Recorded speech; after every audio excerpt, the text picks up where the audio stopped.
दोस्तों, कहा जाता है कि अगर ज़िंदगी में कुछ पाना है तो अपने तरीके बदलो, इरादे नहीं। और आज हम एक ऐसे ही अभिनेता के बारे में बात करने जा रहे हैं जिन्होंने बहुत ही कम समय में अपनी एक अलग सी पहचान बनाई है।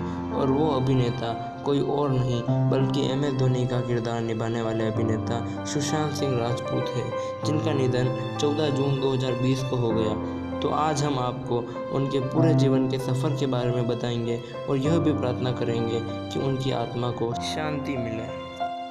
तो इस कहानी की शुरुआत होती है 21 जनवरी 1986 को, जब सुशांत का जन्म बिहार की राजधानी पटना में हुआ। वे घर में सबसे छोटे थे व सबके लाडले भी थे। सुशांत के पिता का नाम के सिंह था और वे अपने घर में अपने माता पिता व अपनी 4 बड़ी बहनों के साथ रहते थे।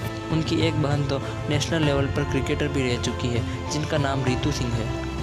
अगर सुशांत की शुरुआती लाइफ के बारे में बात करी जाए तो उन्होंने अपनी शुरुआती पढ़ाई सेंट करीम्स हाई स्कूल से पूरी करी, मगर कुछ समय बाद 2002 में मानो उन पर व उनके परिवार पर दुखों का पहाड़ टूट पड़ा और उनकी माता का निधन हो गया। उनका परिवार इस घटना से काफ़ी टूट चुका था। फिर कुछ समय बाद उनका परिवार पटना से दिल्ली आ गया और सुशांत ने अपनी 12वीं की पढ़ाई कुलाची हंसराज स्कूल से पूरी करी। स्कूलिंग पूरे होने के बाद सुशांत ने मैकेनिकल इंजीनियरिंग करने की सोची और दिल्ली टेक्नोलॉजिकल यूनिवर्सिटी में दाखिला ले लिया। कॉलेज के साथ साथ सुशांत ने डांस क्लासेस भी ज्वाइन कर ली। अच्छे डांस की वजह से वे उस डांस क्लास के मेन ग्रुप में भी शामिल हो गए और 2006 में तो उन्होंने फिल्म फेयर अवार्ड शो में बैकग्राउंड डांसर की भूमिका भी निभाई और यही काम वे कॉमनवेल्थ की ओपनिंग सेरेमनी में भी कर चुके हैं। और डांसिंग के साथ साथ उन्होंने एक्टिंग की क्लासेस भी ज्वाइन कर ली थी और लगातार मेहनत करने लगे। अब वे अपना पूरा ध्यान एक्टिंग व डांसिंग में लगा चुके थे और इसी वजह से वे इंजीनियरिंग में लगातार फेल होते जा रहे थे और इसी कारण उन्होंने 4 साल के कोर्स को तीसरे ही साल में अधूरा छोड़ कॉलेज भी छोड़ दिया।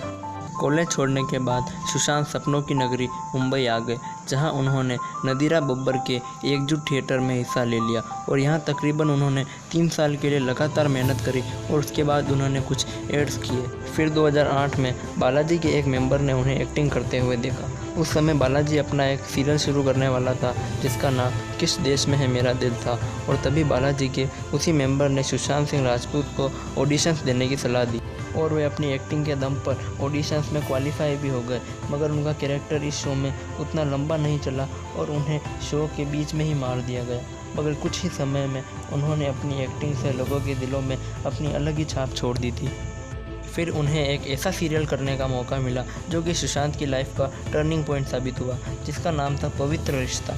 उन्होंने इस सीरियल में मानव देशमुख का रोल निभाया और लोगों के दिलों में राज करने लगी। इस सीरियल के लिए उन्हें best actor male, popular actor जैसे कई अवार्ड से नवाजा गया।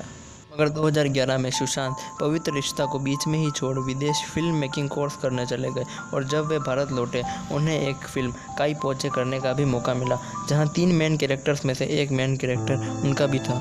यहाँ से सुशांत ने अपनी ज़िंदगी में कभी पीछे मुड़कर नहीं देखा और फिर कुछ समय बाद यश राज फिल्म्स की एक फिल्म शुद्ध देसी रोमांस भी करने का मौका मिला, जहाँ उनका व परिणीति चोपड़ा का अभिनय काबिले तारीफ था। यहाँ से उन्होंने लगातार बॉलीवुड को काफ़ी हिट फिल्में दी हैं, जैसे कि MS Dhoni, the untold story, राब्ता, केदारनाथ व कई फिल्में। वे शुरुआत से ही अपनी फिल्मों से कुछ ना कुछ संदेश देते आए हैं और ऐसी ही उनकी एक हिट फिल्म छिछोरे में भी उन्होंने बताया है कि कैसे बच्चों को मुसीबत का सामना करना चाहिए, ना कि सुसाइड जैसे गलत कदम उठाने चाहिए। मगर आज वे खुद टूट गए और इसी कदम को उठाकर पूरे विश्व को अचंभित कर दिया है। आखिर में हम आपसे यही कहना चाहेंगे कि लोगों को मुसीबत आने पर उसका सामना डट कर करना चाहिए, ना कि सुसाइड जैसे गलत कदम उठाने चाहिए। तो ये थी जाने माने एक्टर सुशांत सिंह राजपूत की पूरी कहानी। अगर आपको यह वीडियो पसंद आई हो तो लाइक करें, कमेंट करें व सब्सक्राइब करना ना भूलें।